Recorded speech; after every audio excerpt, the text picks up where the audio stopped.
Panorama 360, vamos a hacer unos cortitos y al pez. Señoras y señores, las noticias internacionales aquí. Vamos a ver qué dijo el ministro de Exteriores ruso, Sergei Lavrov. Una cuestión freudiana. Ya se sabe, una tercera guerra mundial sería malo. Que Europa la sufra, ¿no? Está hablando que Estados Unidos está del otro lado y que la mano de obra sería los ucranianos y los europeos.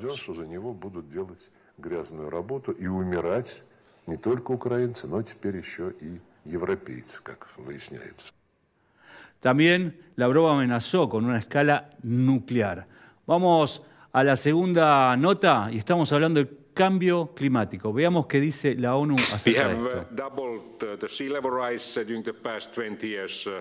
We used to have 2.3 millimeters per year sea level rise 20 years ago, and recently we have seen 4.6 millimeters per year increases. And that increase is very much coming from the melting of major glaciers in Greenland and Antarctica. Y la Antártida. Así lo decía la ONU, se están derritiendo los glaciares. Y por último vamos a una deportiva. Orgullo argentino y latinoamericano, Colapinto entra en la Fórmula 1. Es la noticia del día a nivel mundial, porque que se dé este impacto en la mitad de una temporada en la Fórmula 1 es algo fuertemente llamativo. Primeramente, ya el sábado estaba el rumor instalado en la Fórmula 1. En Zandvoort, Países Bajos, Sargent, el piloto de 23 años de Estados Unidos, estrelló y destruyó el auto Williams y eso hizo que James Wolfe, el titular de Williams, estallara en cólera y ya se instaló el rumor de que había 3 pilotos, entre ellos Colapinto con la fuerte opción. Mick Schumacher, el hijo del sextuple campeón mundial de Mercedes, era uno, y Liam Lawson, el piloto reserva de Red Bull, era el otro. ¿Por qué se quedó con Colapinto? Lo primero, porque tiene un talento extraordinario, fuerte en la pista, y además ha demostrado antecedentes. Colapinto, 21 años, de Pilar, que ha corrido este año con gran suceso en la Fórmula 2, que además... Allí está Franco Colapinto, luego de 20 años, un argentino vuelve a la Fórmula 1 y va a ser orgullo de Latinoamérica. Señoras y señores, vamos a un pequeño corte para seguir aquí, en Panorama 360.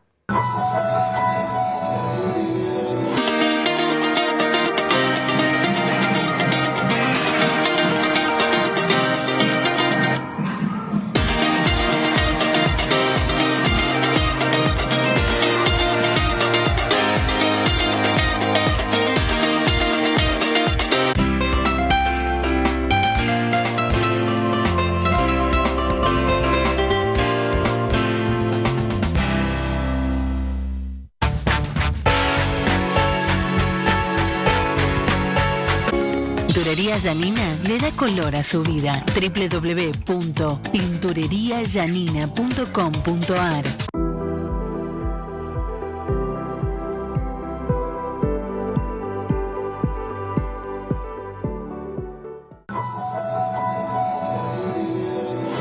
Seguimos en Panorama 360 y hoy tenemos un súper invitado, uno de estos que me da gusto, la verdad, tenerlo nuevamente a Fabián Calle. Bienvenido, ¿cómo estás? Gracias a vos por la invitación. Politólogo, analista internacional. Aquí lo tenemos, director de la Cátedra Brasil y creador allí en la UCEMA. Y bueno, te convocamos justamente por el tema Brasil, ¿no? Uno de los gigantes de Sudamérica, de los que manejan la economía, con México y detrás la Argentina. Pero para conocer un poco la realidad, estamos hablando detrás de cámara un poco de Lula. Hazme un análisis de este tercer Lula, por favor. Es un Lula grande, está Ajá. grande. Es un Lula enojado, muy enojado, por sus 520 días de cárcel. Claro. Un Lula que quiere reivindicarse frente a la historia. Creo que la mejor reivindicación hubiera sido quedarse con el segundo mandato. Que ha montado un relato de que ha sido un perseguido, que Moro lo persiguió por razones ideológicas, que Moro es un agente de la inteligencia americana. Esto nos va a ayudar a entender después algún vínculo subóptimo con Estados Unidos en los últimos 2 años. Esta idea que hubo una conspiración de la inteligencia americana. Y la verdad es que Moro lo procesó, pero después hubo 2 instancias superiores judiciales mal que confirmaron la sentencia. Sí. ¿Qué lo salvó a Lula? Que el establishment económico todos los procesados por el Lava Jato, el Claro, establishment sí, económico. sí, Y sí. aparte sustancial del espectro político, no encontraban a nadie para enfrentar a Bolsonaro. Entonces ahí lo que se produjo fue una operación Sí. desde el ámbito de la política judicial, la Corte Suprema, una corte muy politizada, una corte que la maneja el ex ministro de Seguridad de Alckmin, el vicepresidente actual de Lula. Ese juez independiente fue hombre de confianza de la persona que Lula eligió para vicepresidente. Y esa persona, con apoyo de otro, no logró decir que Lula era inocente, pero avanzaron con la idea de que las pruebas juntadas contra Lula no tendrían que haber sido juntadas por Moro porque no tenía jurisdicción.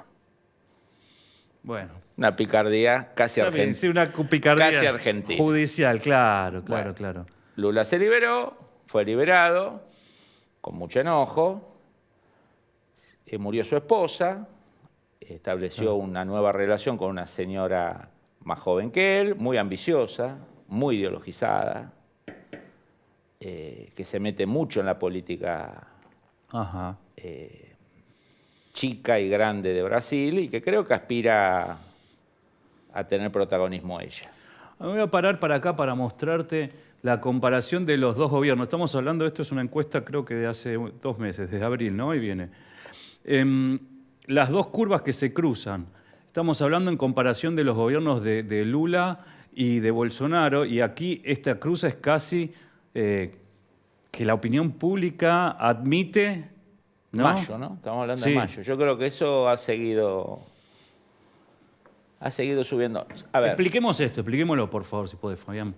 A ver, la elección Lula la gana por el 1% de los votos.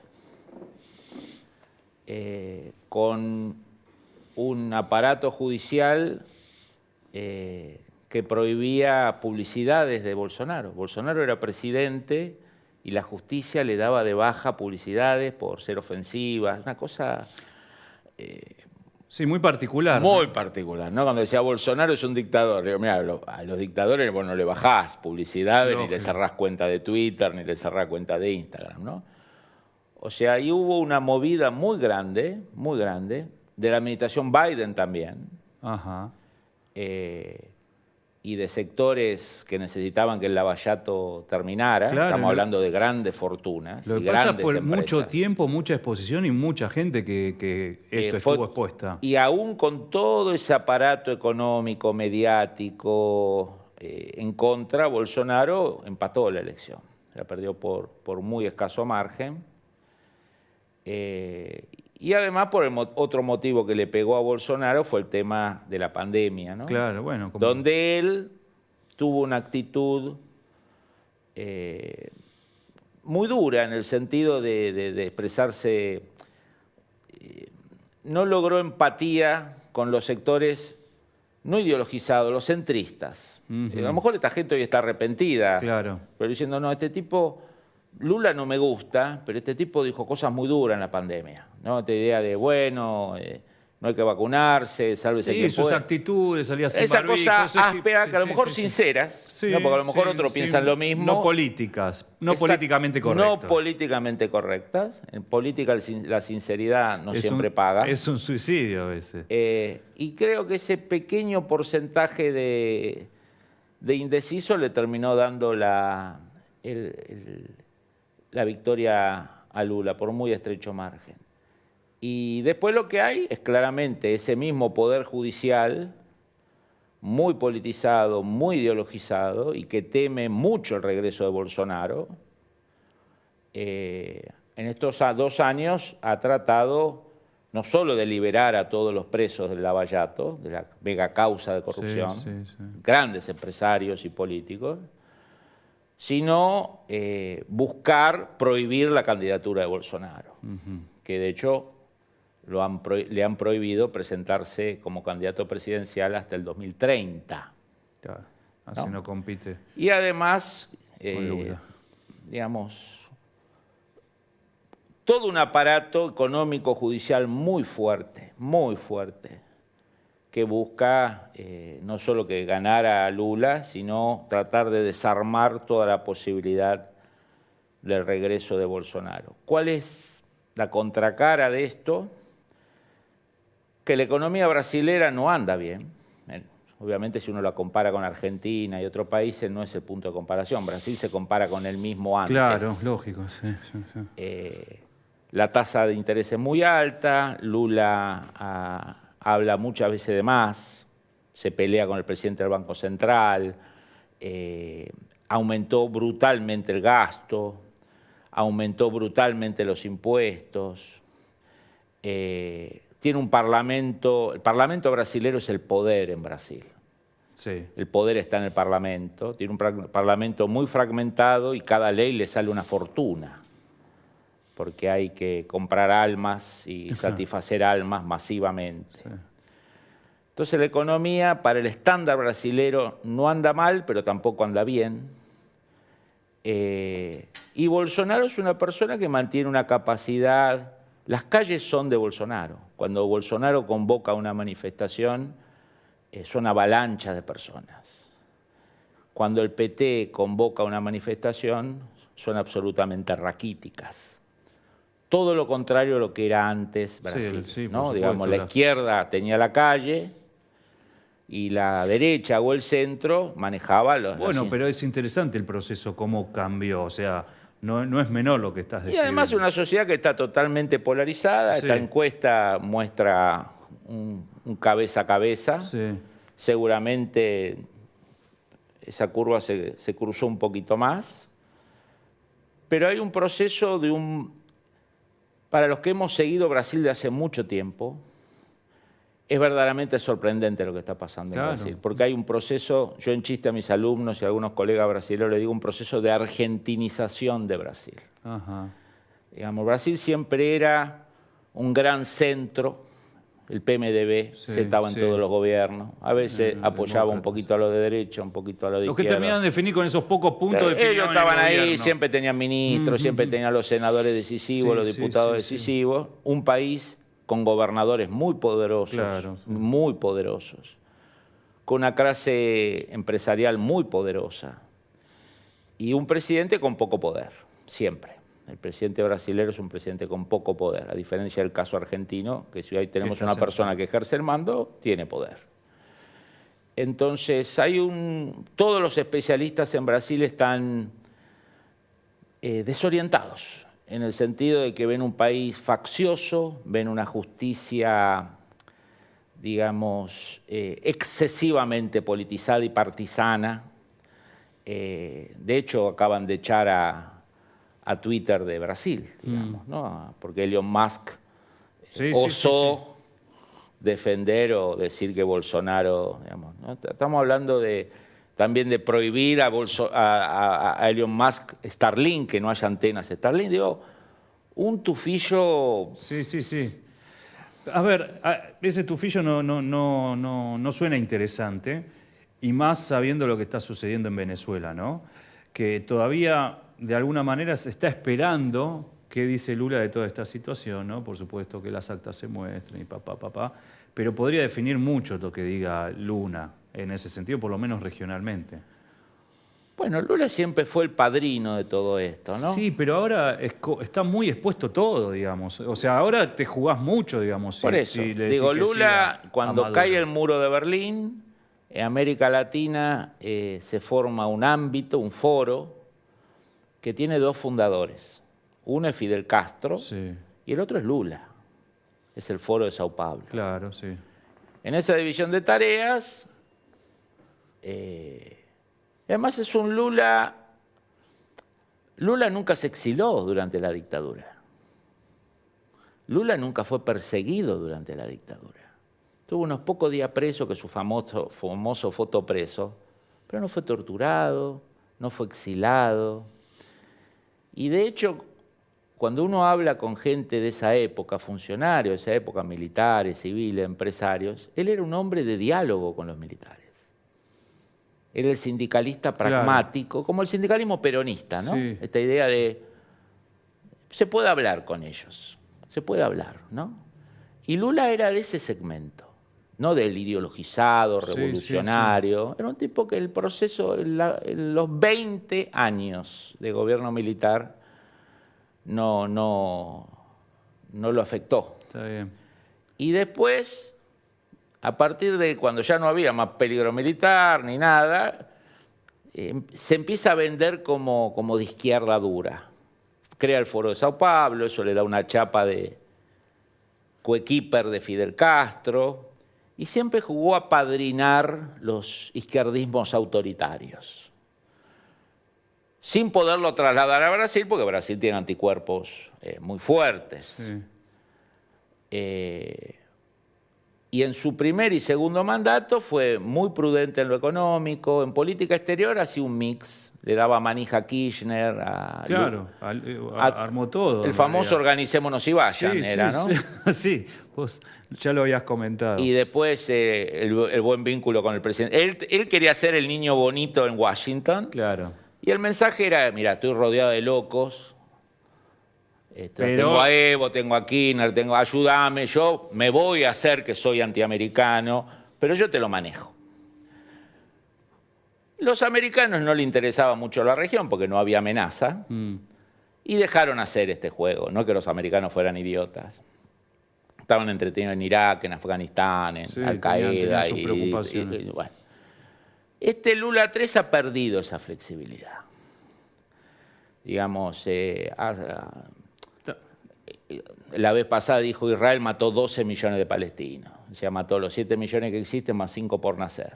Bueno, ahí tenemos una foto. A ver si podemos ponerla, la de Lula, justo con la bandera de Palestina. También todo. Sí, el tema es que fue el primero, perdón, ¿no? En declarar que fue un genocidio lo de Israel. Sí, así que genocidio. Ya ahí se paró duro, digamos, frente a... Sí, además en esa, no sé si Amorín, su mano derecha...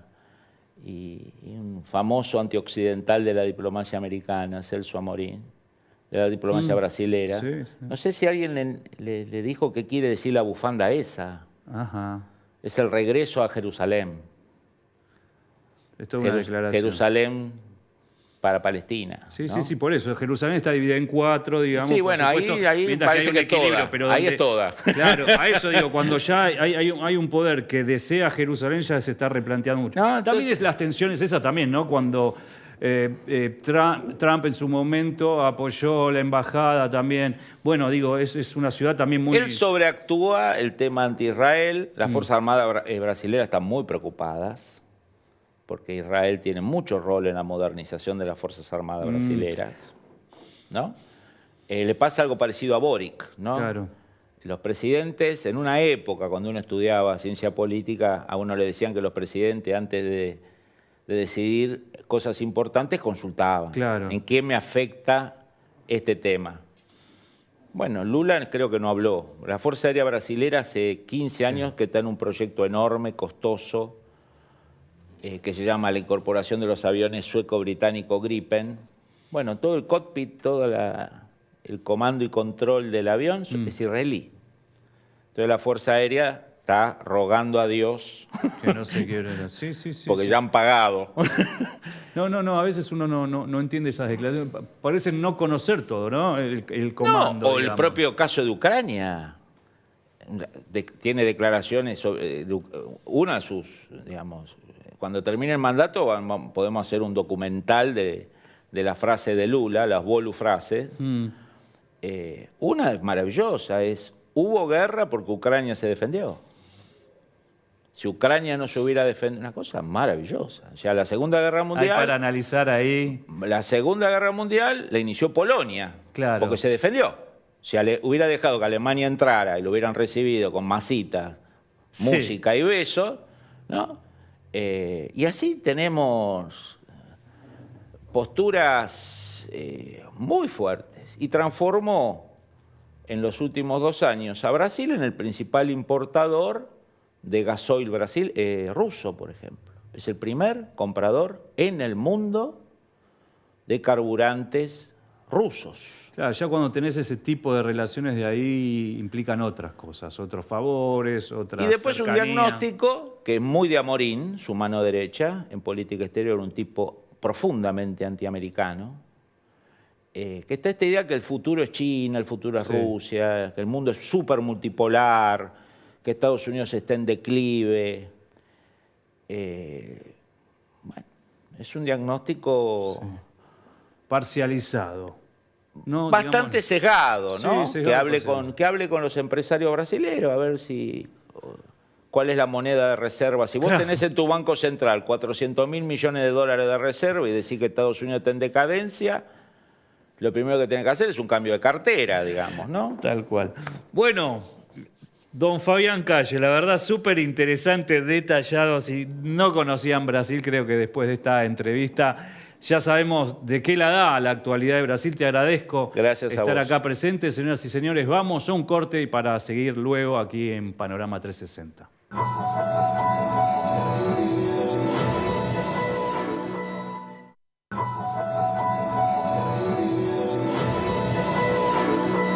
Desde 1978 nos dedicamos a la comercialización y procesamiento de vidrio plano en Argentina. Calcillán es fundamental en los proyectos donde el vidrio es protagonista. Desde residencias particulares hasta universidades, aeropuertos, centros comerciales y mega emprendimientos inmobiliarios. Donde hay vidrio está Calcillán.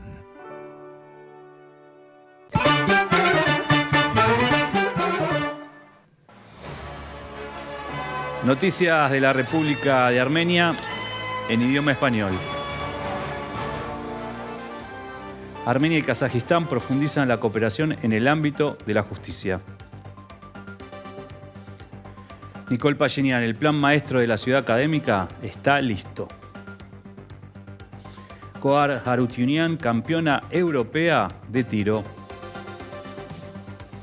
Se construye una red interna de acueductos de riego en Lynch para las zonas agrícolas. El Ministerio de Justicia de Armenia y el Fondo para el Desarrollo de la Democracia discutieron sobre el proceso posterior a la ratificación del Estatuto de Roma. Se instalará un laboratorio jurídico en la Fiscalía General de Armenia. El FBI participará en la formación de agentes de la Policía Criminal de Armenia.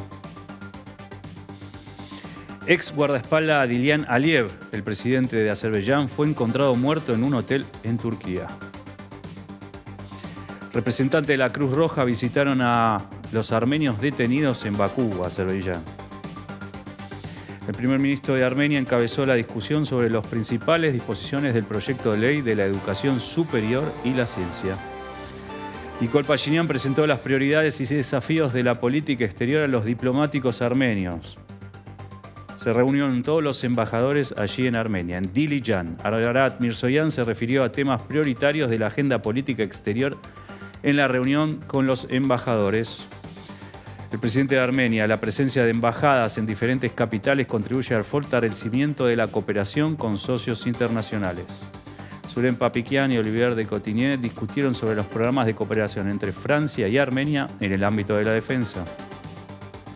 El presidente de Armenia, la declaración de independencia fue el primer paso en el derecho de la existencia de la República de Armenia en el mapa político mundial. Esto lo dijo porque Armenia cumplió 34 años de independencia. Ministro de Finanzas, el crecimiento económico en 2024 será de alrededor del 6%. La Cancillería armenia felicitó a Uruguay con motivo del Día de la Independencia. El número de empleos con ingresos aumentó un 4,6% en un año. Estamos hablando de empleos en blanco, 750.000 empleos. Armenia solicitó a Estados Unidos unirse al acuerdo nuclear. Allí lo vemos a Len Simonian, que se reunió con participantes del tercer programa Escuela de Verano de la Asamblea Nacional. Jóvenes que le preguntaron acerca de la Asamblea, justamente. Nos metemos en la cultura milenaria de Armenia y nos trasladamos en el tiempo. Tesoros de la historia, objetos de vidrio de los siglos IX al XIII son reconocidos en Armenia, pero también en la región. Esto se puede ver en el museo, allí en la Plaza de la República. Elementos de vidrio que ya del siglo XIII se pueden encontrar en tierras de Armenia, los labrados, los colores, esos trabajos manuales, artesanales, esas jarras, miren. Y el proceso de cómo se realizaban. Allí se le da la forma al vidrio. Y ahí, en particular, ¿sí?, está pintado con oro. Una técnica desarrollada en el siglo XIII por los armenios.